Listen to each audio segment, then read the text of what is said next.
Hey. Like, Oh, we're up. We're live, brother. Let's go. Here we go. So Ricky Bobby's dead. All right, everybody. Hi. Welcome to Elite Ageless Mindset Coaching and Training. I am Nick Best, and this is John Andersen.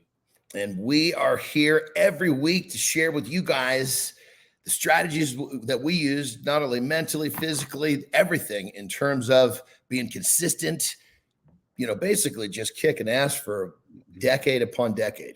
And once we kind of help once we kind of help you guys understand some of the inner workings, I'll call it the tricks of the trade, it actually happens much easier than most people think. And that's what this is all about. So as always, we got a good workout. Every week we give you a workout, and we're going to coach you through that workout. And of course, a lot to do with how you approach that workout. So Nick, why don't we jump on this? What are we talking about first with this workout? We got a lot of good stuff to talk about. Well, there's a lot of good things to talk about. We're cutting to fives, which means it's going to be more strength orientated. Yes. So it's going to get guys to adapt, because in the first few weeks, we've given out a lot of high reps.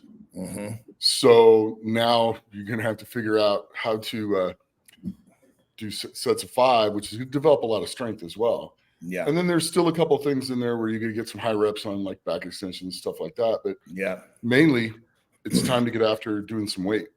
Well, let's help them understand, obviously going from a higher rep range into fives. Let's talk about how a person is going to basically assess that first set of five. Obviously, you're going to start warming up and take it from there, brother. Well, you start warming up, and then you pick a weight. You keep moving your warm-ups, then you kind of should have a little bit of an idea in your head on what you're going to be able to pull for five. But you kind of wiggle it, go on a little bit of the lighter side, take your next weight increase, then get to what you kind of think the general area of a work set of five is going to be for you. But do it a little bit on the lighter side, get your five, and kind of gauge how difficult that was. Yeah. So that'll be your first set of actual five. The second set, make it a little bit harder. Third set, a little bit harder. And the fourth and fifth, you should just be able to finish the fifth rep. You shouldn't miss, but you should just be able to finish it. So just keep adjusting the weight up. And if you get that on the second one, then just finish your sets of five. It's pretty simple, but if you want to elaborate. And here's a concept too, and what Nick's saying is perfect. So let's break down a scenario. Let's say that you think you're into that place. Okay, I think this should be my first set of five. That you think this is going to be your first work weight, and you get in there and you do your first two, and you're like, holy shit, I could do this for 10. Shut it down. Right. It's not going to be a work set. You realize it was just, okay, God, I thought this was going to be a work set for five, but no, I would have got through five and it'd been too easy. So when at 2 or 3 reps, you could do this for 10, shut it down. Take another jump up and weight. You don't have to do a five every time. You don't want to give all your good reps away. You want to save those good reps for the ones that are going to be work sets. So it's really goes back to what, we've said in the beginning, and Nick is famous for saying this. You got to know your body, Learn how to read your body. Yeah. And when you realize, okay, hey, I think this is going to be a 5 and holy shit, I'm going to do 10, but let's say it goes the other way. Let's just say you're having a rough day. You got some stress, hard day at work. Even though you got yourself in a good mental position, the numbers just aren't working out like you think. Don't sweat it. It can go the other way too. If you have to basically, holy shit, I thought I was going to be able to go higher, heavier, and you can't, don't sweat it. You're gauging the effort. As long as you get those good sets of 5 and you walk out of there putting the work in, you're going to be just fine. Yeah. It's about quality of the work and then the slow methodical build. And it's just week in, week out, keep doing what you're supposed to be doing. And eventually you're going to get there. And some weeks you're going to feel like there's nothing you can't lift. And other weeks you're going to feel like everything's freaking magnetized to the ground and you can't move it. That's okay. That's it. Okay. So get that through your head. It's okay. Just keep putting the work in. Adjust the weights down. And in some cases, adjust the weights up. It's okay. That's right. And the concept we're talking about here, guys, is, and this applies to you. Again, we take our principles that we work with in the gym and we spread them through our lives. We can't always control what happens right in front of us. We can't always control the numbers. We can't always control the way people are acting around us, but we can control how we react to what goes on around us. And when, let's just say that in the gym, you're like, holy shit, I'm not feeling it today. Focus on the effort, get your good work in. Maybe you got a coworker who's just being an ass. Don't let it affect you. You know what I mean? Right. Respond in a way where you can continue to have a positive day. So really the theme that we're talking about here as we switch to 5s is, we've really changed the environment. So now you have to react to the environment. Sometimes it's going to work in your favor, sometimes not. But when you react appropriately, you're still going to make forward progression. And in the end, that's all that matters is the forward progression. That's Slow, it. methodical gains over time will get you everywhere where you want to be. Just takes a little while, but that's all. But that's why they call it the grind. And why it's easy for us to stay consistent is because we use these mental strategies. We make sure we have a good workout, even if the numbers aren't what we want, but we had a great workout, we enjoyed it, and we can't wait to come back tomorrow. When you want to do something, it's a whole lot easier to do it than when you're like, oh, Jesus, I'm getting my ass kicked in the gym. You're at a plateau. It's just everything is poor me. You got to stay out of that. That's what this stuff's all about. I mean, that's what the formula is all about. Here's talking about the formula. The formula is about keeping you in the right mental position, So I would say, let's kind of the last little bit before we move on to some other stuff in the workout. Okay. How important is it for someone to recognize, I guess you'd say, explain how important it is for people to understand that when they react to any sort of stimulus appropriately, in their favor, it's going to carry their momentum like massively, especially when you add that up over time, like you talk about. Oh yeah. I mean, your body gets used to things. It will adapt and make things more efficient. So when you switch things up and you move things around and you shock the body, it's going to end up making you just grow and get better because your body can't get used to it. You get used to training lighter weights, but doing a lot of reps and a lot of volume, then you get used to starting to bring up the heavier weights and making it more challenging and working density and strength. That's also going to shock the body. And all these things are going to continue to increase your growth. And it's just a little bit at a time, and you can actually come into it and attack it with new vigor. It's also something new and exciting as well. So the constant change will keep constant growth. Yes, 100%. And it all has to do with how are you reacting to the shit that's happening around you. And the things, because it's like that in life though, because people throw things at you here, people throw things at you there. One of your people you're working with, smart mouse you or whatever else, and you just kind of like look at them, and you can handle it one of two ways. You can go over there and get right back in their face, or you can sit there and just go, okay, you know what?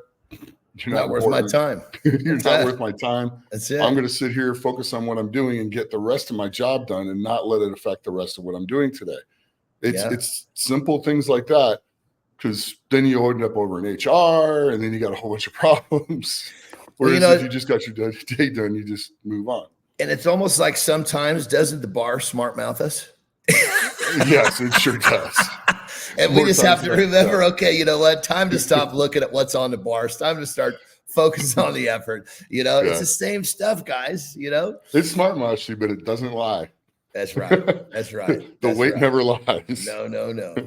So let's do a little bit down in that first workout. Obviously, we talked about adapting to 5s and talking about a little bit of pulling. We got some really, really high rep hyper extensions, the back extension, so many different names for this stuff, but let's talk about, how are we going to react to that one?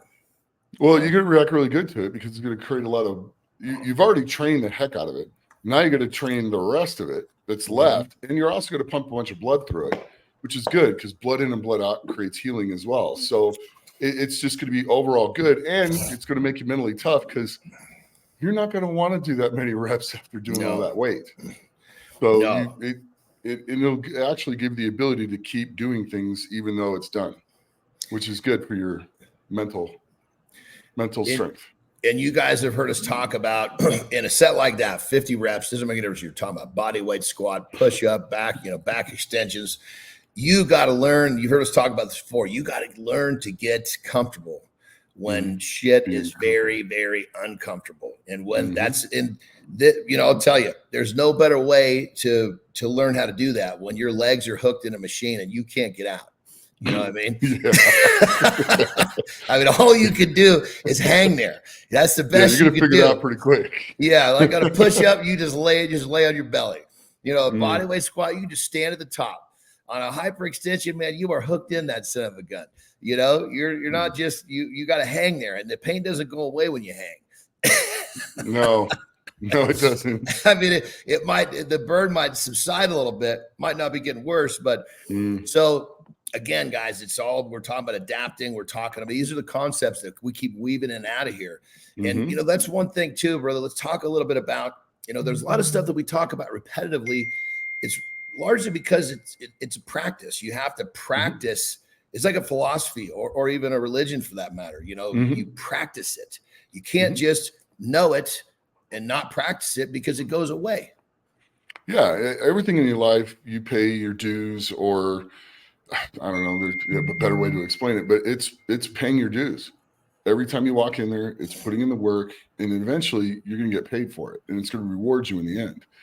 But it's a discipline. It's getting used to going through these processes. And as you get through them, they're going to help you on everything that you do. All you have to do is turn and apply it to it. Now, this workout, it's going to make you pay your dues, and just like everything else, but it hits you in a different way. So you're going to learn and grow from that. And in the end, that's all that matters. That's it. It's just like the formula that we share with you guys that we use. The P's, 3 P's, the 3 positive, 3 things you're positive about. The 2 P's, 3, 2, 1. 3 positive, 2 your purpose, 1 your purge. You have to practice this. You can't just say, "Oh, I know it." You have to daily actually exercise it. It's like a muscle. You can't just, "Oh, I know how to deadlift. I'll do it again next year." It doesn't work that way. Doesn't work that way. The practice effect really makes a big difference. Yeah, and when really you practice, you get better, and it's not just physically. That's the thing. We're trying to show you the exercise that's required mentally. It's a daily thing to practice that mental exercise. The beautiful thing is the mind doesn't really get overtrained like the body, so you can do it daily and not so worry about that you're overtraining, because we're not asking you to do something that's so big mentally it's going to burn you out. Right? It's just little bits daily that makes such a big big difference, which will increase your performance. We're using a lot of P words. Yeah. Yes we are. And speaking of P words, I always say this, my favorite is the purge. If at very least, if you guys have just kind of started to play with the formula, if you just use the 1, I mean, that's that. You just think about what did I do yesterday that really kind of held me back, and you remove that today, just that 1 P will completely change. I think that 1 P in terms of like the tangibility is the strongest one, in terms, because you're going to physically remove something. When you've got the 3 P, the positive and the purpose, that's great for kind of like programming your computer, so to speak, to move through your day. But when you actually getting it set up, yes, but when you remove something, that's powerful stuff. And I say all the time, a lot of times you don't need to worry about doing more. You just need to worry about not doing the dumb shit that you're doing that's holding you back. Kind of like eating something that's not going to really agree with you, or eating way too much before you deadlift. Yeah, that's going to be a bad thing. You learn, okay, I'm going to eat a meal about 2 hours before I deadlift, and it's going to be a medium-sized meal because I do not want a full belly when I go to deadlift. Yeah, it's little things like that. That's something you would purge away, because your deadlift isn't going to work with a full stomach. Yeah, either that or you're going to end up throwing up in the middle of it, and that's also bad. So it's the little things. It doesn't have to be a massive thing that you purge. It could just be one silly little thing that helped your performance that day. And eating too much before your deadlift is going to affect your performance. Absolutely. It truly is. So like when you're in a strongman contest and you're doing things and you got the deadlift coming up, you eat a little bit here, you eat a little bit there, but when you know the deadlift's coming up, you don't eat so much. Drink a little bit of fluids. You don't want a full belly full of water either when you do it. You try to make sure launch that right at the top, right all over your head referee, and they're not going to appreciate that very much. So it's kind of little things like that that you can purchase. Yes. Well, hey, I'm not going to do this again. Yep. That once was good. That made it very painful, not fun to do. So I'm going to get rid of that. It's something simple as that. It truly is. Hey, real quick on this one, brother. So let's go into, since we're into lower rep ranges, which we know the weight's going to go up. That's just the nature of how this works. Let's just cover a little, because there's some bent over rows in here. And obviously, a lot of times people tend to go about a bent over row in a way that will break up their, kind of mess up their back. So let's just kind of let's cover that a little bit in terms of, for those of you that have trouble doing bent over rows, where your back hurts, let's just talk about some of the simple, finer points that will help you get set up properly. So the first thing that I want to put on the table is, when you got that thing and you're getting set up and you get bent over, you have to make sure, if you can't pick your toes up, that means that you've got way too much on the front of your foot, not the back of your foot. You need to literally be able to, at the bottom, when you're hanging there and you got that weight down, if you can't pull your toes up off the ground, like if you want to test it, take your shoes off. If you can't pull your toes off the ground, that means you're toe heavy, which means you put a lot of strain on your back that's not necessary. The positioning on it is a big deal. So you want your weight back on your heels. And a bent row is a bent row. You don't have to be, like this to the floor. No. You can be like this. Yeah. You can have, your angle range can go from here to here. So it's good to have multiple angles for that matter. Yes, exactly. And so if you want to get closer to here, do stuff like you can do bent over rows on like an incline bench that'll support your upper body, your trunk. Yeah, and if you keep the angles here or higher, you can just do them walking out of a rack and picking the bar up and doing them. You don't have to touch the bar to the ground when you do them either. Hell no. So, go ahead. Yeah, and I was just saying, and at any given point in the movement, if your heels are light and your toes are heavy, you're out of position. So when the simplest way, when I explain to people, I'm saying, hey, my back hurts, I'm doing rows. Kick your shoes off, pull your toes, walk the weight out. It's hanging on the front of you. Pull your toes up, then get in position with your toes up. You're going to be pretty safe there. But you let those toes hit the ground, your weight is shifted out of position. It's all about the foundation. Your feet are the foundation of the movement, like a house. That foundation has to be solid. You can't start framing it or put the roof on when the foundation's all messed up. And it's hard to say people put up the weight in your heels, right? That's okay. Yeah. People say it all the time. You don't hear people say pick up your toes, because when you pick up your toes, you're forced to be on your heels. So don't think about the heels, think about the toes, go reverse, know. But that right there should be a pretty good step forward. And then, like Nick's saying, you got all the different variations you can use, but a row should not hurt your back. No. Oh, and another key is stand all the way up straight with it first. Yep. And then stand up all the way straight with it, and then lower yourself into position slowly, which will allow you to keep the position, and then brace. Push, if I wear a belt because you have this many backs. So I still wear a belt when I do them, and I brace against the belt, and make my core strong, and my back stays like this when I do it. So you can start from the top, lower your way down into the position that you want to pull, and always remember, if something doesn't feel right, you can just drop the bar and reset. It's not that big of a deal. It's okay if you're pulling on something and it's like it feels like it's a bad position, you just let it go. That's okay. Yeah. Let's touch on one more point here, brother. The fact that, granted, there's a lot of work here, but it's lower reps, so it's still volume related. So you guys got to understand that if you're going to err to the side of more or less, you're going to err to the side of less.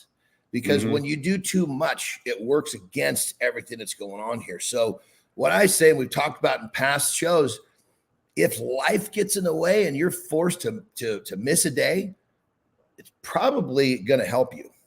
Yeah. It's just another day of recovery. So just look at it that way.